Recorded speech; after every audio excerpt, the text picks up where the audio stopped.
A really good plan can turn your fortunes around on a dime. It can deliver you everything you ever wanted and more, including the entire universe if you aim high enough. And not only did these 10 villains have the ambition to turn effective plans into truly evil plots, but they also had the skills to pull them off as well. Well, with varying degrees of success. You're watching Whatculture, and here are the smartest villain plans in film and TV. The Eels, Khan, Star Trek II, The Wrath of Khan. It's quite impressive how much of a following Khan has built up amongst Star Trek fans, considering he's only appeared in 2 films and 1 episode of the original series. The leader of a race of genetically altered superhumans, Khan's most famous role was as the main antagonist in the 2nd Star Trek film, The Wrath of Khan. This big bad lad is revealed to be living on a barren planet after being exiled there by Kirk and his crew 15 years earlier. When Captain Terrell and First Officer Chekhov arrive on the planet to test a terraforming device, though, he sees a chance at revenge. He captures the Starfleet men and implants a mind control device in their bodies. And what sort of device is this, you might ask? Well, it's a weird eel thing, of course. The Eels are the last surviving native creature on the planet, and Khan makes good use of their telekinetic powers. He then uses his new pawns to infiltrate the Enterprise from the inside out. Using Kirk's trusted ex-crew against him is a pretty great way of exploiting his trust. Now, yes, Khan ultimately fails, but he and his wiggly assistants nearly caused a whole heap of trouble. Pulling the strings, Joe Carroll in the following. Usually, in a TV show, a villain's story comes to an end as soon as they're caught by the good guy and thrown into jail. In the case of the following, this is where cult leader and serial killer Joe Carroll's journey begins. A former English teacher, Carroll was put behind bars for murdering 14 of his students. The man who sent him away was former FBI agent Ryan Hardy, played by Kevin Bacon. Catching killers, dancing, selling phone contracts, is there anything that man can't do? Carroll's intelligence and charisma allows him to amass a group of fanatical followers from inside his jail cell. Whilst incarcerated, he orchestrates a series of terrible events in order to escape prison, reunite with his wife, and mentally torture his captor. The plan brilliantly toes the line between intricate and complicated, never straying over into unbelievable. It also plays perfectly to Carroll's strengths as a persuasive leader. It doesn't end well for the criminal. He gets blown up outside a lighthouse at the end of the first season, but you know what they say, it's the thought that counts. If at first you don't succeed, Skynet, Terminator, Dark Fate. A long-standing criticism of the Terminator franchise is that Skynet, for all of its advanced intelligence, only sent 1 Terminator back at a time to kill John Connor. I mean, if you had time travel, then why not just send back a load of Arnies until the job is done? Those stupid machines. Well, as it turns out, no, not stupid machines. Not stupid machines at all. In 2019's Terminator Dark Fate, we actually find out that Skynet did send back more than 1 killer robot, as one of them actually gets John in the year 1998. So they did it then. Pop the champagne or motor oil or whatever the hell it is these machines drink. Well, again, not quite, because there's always another kid for them to have to kill, but still, their first plan did come through big time. H. Ian Buckells in Line of Duty. The identity of H in police drama Line of Duty was water cooler chat for years amongst British TV fans. The one-lettered mystery man was the final member of a group of corrupt police officers with ties to organised crime. Fans of the show spent years trying to work out who H was, only for him to be revealed as Detective Superintendent Ian Buckells in the show's finale. Beginning his career as a lowly constable, Buckells rose through the ranks of the Central Police Force to one day become the big boss. All this while secretly assisting a massive criminal organisation in bringing chaos to the city. That's right, the setting of Line of Duty is just called The City. They really aren't very original with their names in this show. Buckells' plan was brilliant. He kept a fairly low profile on the show, slowly climbing the greasy pole, gaining more and more power as he went. It was flawless. Well, right up until he got caught, that is. But it took a really long time for this to happen, and he gained a lot of notoriety in the process. Just think of the book deals when he gets out of prison. The Copycat Killing, Lamar Burgess Minority Report. Based on a short story by Philip K. Dick, Minority Report is set in a world where criminals are arrested before they've even broken the law.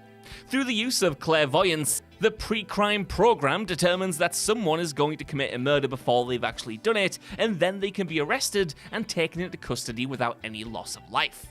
Unfortunately, the whole thing is controlled by a corrupt director who used pre-crime to cover up a murder of his own. Lamar Burgess, who's played by Max von Sydow, so you know he's a rotter, killed the mother of one of his psychics after she tried to take her daughter back. The way he did it was kind of ingenious for a villain though. See, he orchestrated an attack on the woman that was thwarted by his own pre-crime team, and then had her murdered in the exact same fashion. As the two visions were so similar, the team just wrote the actual murder off as an echo of the first attempted one. Destroy all humans, John Cavil in Battlestar Galactica. Set in a far-flung system of planets, the excellent 2004 reboot of Battlestar Galactica is about the last survivors of humanity after a deadly war with a group of androids called the Cylons. The grand irony being that the Cylons were created by human beings in the first place. That would be like people today being wiped out by a bunch of sentient toasters. John Cavil is the Cylon head honcho, the very first one ever made and model number 1. There are also loads of him as he spreads versions of himself out across the system.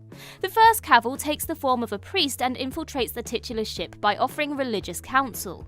Once his identity is discovered, he soon becomes more unhinged and more dangerous. Much like the dictators he is based on, Cavil uses his words to persuade others to join his cause of wiping out humanity. By explaining the human race's many faults, he is able to convince people that they should be destroyed and replaced with a more advanced robotic race. Keep an eye on your washing machine, folks. It might be out to get you. Breaking Grey, STEM, Upgrade. An incredibly underrated film, Upgrade follows a man regaining the use of his limbs after being paralysed in a mugging. The guy in question, called Grey Trace, yes, that is his real name, is implanted with a computer chip to help him regain his lost functions. This is STEM, and like all AI in sci-fi films, it's evil. However, STEM was placed inside Grey by Aaron Creed, a brilliant scientist who helped develop it in the first place. So after helping Grey track down his attackers and giving him enhanced mental and physical power, STEM eventually overrides its host, taking full control for itself. It convinces Grey that everything that happened after the mugging was just a dream, and as such the character is psychologically broken by cohabiting with an evil computer chip. I run this town, Al Swearengen in Deadwood.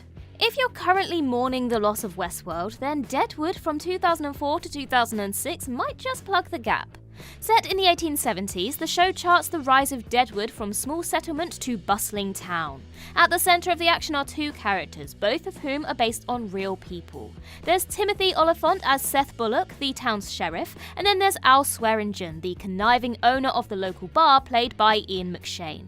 Sporting a moustache that could kill a man at 20 paces, McShane's interpretation of the character was as vile and disgusting as the language he frequently wielded.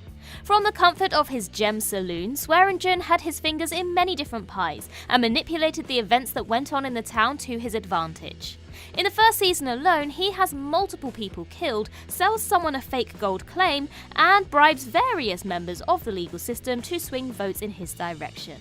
Al's plan is extremely simple. Keep Deadwood under his control through a combination of services and threats. It's simple and effective, and it makes him a very powerful man. The Almanac, Biff Tannen, Back to the Future Part 2. After Doc Brown yells at Marty about his kids, the teenager and his girlfriend Jennifer hop into the DeLorean to travel to the far-flung future of 2015. Whilst trying to save Marty Jr. from making a dumb decision though, the group ultimately opened the door for an older version of Biff Tannen to run riot in the past. See, old man Biff steals the DeLorean and travels back in time to talk to his younger self. There, he gives him an almanac containing the results of every major sporting event up until the year 2000. Past Biff then uses the book to make a series of bets, earning himself an outrageous fortune. He uses the money to then take over Hill Valley and rule over it with an iron fist. It's actually a genius plan, but we've got to give credit to the right person, as old Biff wasn't the one to come up with it in the first place. In fact, it was all Marty's idea. Into the timeline, the Great Intelligence in Doctor Who. In his many thousands of years saving the universe from alien nasties, the Doctor has amassed plenty of enemies. They've all tried and failed many times to take him down, with one of the most inventive plots against him coming from the mind of Richard E. Grant. First introduced in the 2012 Christmas special, Grant's version of the Great Intelligence becomes the main antagonist for the 7th series of the revival of Doctor Who. He gains access to the Doctor's time stream via his grave on the planet Trenzalore, jumping inside it to undo all of his past victories. Now, it's one thing to beat the Doctor one time. Plenty of villains have done it, but he's always bounced back in one way or another. What better way to stop the Time Lord from returning than by making sure he never did anything good in the first place? The Great Intelligence's plan wreaks havoc with history, until he is eventually stopped by Clara. Even though he was unsuccessful in his endeavours, the Great Intelligence still came up with one of the most original and devastating strategies to take down the universe's greatest saviour. That would explain his name, I guess. If Doctor Who is something that you are very interested in, then make sure that you check out our sister channel Whoculture for lots more Doctor Who related content. Watching, waiting. Thanos Avengers Infinity War. Look, how hard can it be to find 6 rocks, put them in a special glove, and then snap your fingers? Well, Thanos had ages to do this, sitting in his big chair whilst everyone else did the work for him. So, why is he so revered amongst MCU fans then? What did he actually do? Well, the answer to that is he waited. The Mad Titan perfectly calculated the exact moment to strike, giving himself the best chance to secure all 6 Infinity Stones in quick fashion, so he could then use them to wipe out half of all life in the universe. And that moment was the destruction of Asgard in Thor Ragnarok, following hot on the heels of the Avengers themselves starting to fight against themselves. See, this is genius because with the planet decimated, Thanos knew that the Space Stone was now unguarded. After taking the Power Stone from Xandar, he then used it to retrieve the Tesseract from Loki, and now that he could travel freely throughout the universe, the rest of the stones would be pretty easy to find. A smooth operation, Gus Fring in Breaking Bad. Gustavo Fring from Breaking Bad and later Better Call Saul is one tricky customer. Once a lowly immigrant running drugs from the Mexican cartels, Gus eventually became one of the most feared and ruthless drug barons in the southern states of the US. Through his chain of chicken shops, Gus is able to both launder money and transport huge amounts of methamphetamine across the border into America. He's also got a laundry business that doubles up as a meth super lab. Whilst the business side of Gus's operation is genius, it's his public persona that really makes him stand out. He presents himself as a charitable member of the community, making donations to local organisations, including the very same DEA branch tasked with taking him down. His friendly exterior hides a dark and vicious streak, ready to kill anyone within range of the nearest box cutter. Cool, calm and collected, Gus rarely ever lets his emotions get the better of him. He knows that he must keep a level head for the sake of his empire, and the one time he doesn't proves to be his downfall. Infiltrating the Republic, Palpatine, the Star Wars prequels. Sheev Palpatine might be more of a meme than a Sith these days, but he was a very clever bloke. Beginning as a lowly galactic senator on Naboo, Palpatine slowly rises up the ranks and eventually takes power by becoming Chancellor. And he does this not through force, but through clever political strategy. Okay, maybe some force as well if you count all the stuff he did as Darth Sidious, but you know what I mean, as Palpatine. As both Palpatine and Darth Sidious, the future Emperor could manipulate the events on both sides of the galaxy-wide conflict to suit his personal interests. And this comes to a head when his crispy fried version dissolves the Republic and forms the Galactic Empire. It took decades of deception to reach this point, but Palpatine exercised immense restraint while waiting for his plan to come together, and you know, hey, hats off, patience is a virtue, and this Sith Lord had it by the bucketful. Sozin's Comet, Fire Lord Ozai in Avatar: The Last Airbender. If you're going to take over the world, you're going to need some serious firepower. Or an oyster farm, as Pinky proved earlier. This is literally what Fire Lord Ozai gets in the series finale of Avatar: The Last Airbender. The tyrannical leader of the Fire Nation, voiced by Mark Hamill of all people, times his assault on the Earth Kingdom with a very special cosmic event. As Team Avatar discovers earlier in the series, Ozai is awaiting the return of Sozin's comet, which enhances the ability of all firebenders. The demented leader wants to harness the comet's power to raise the world to the ground and rebuild it in his image. Waiting for a celestial vessel that gives you superpowers that only you know about is pretty smart. If those pesky teens hadn't also discovered the comet's existence, then Ozai would have surely been successful.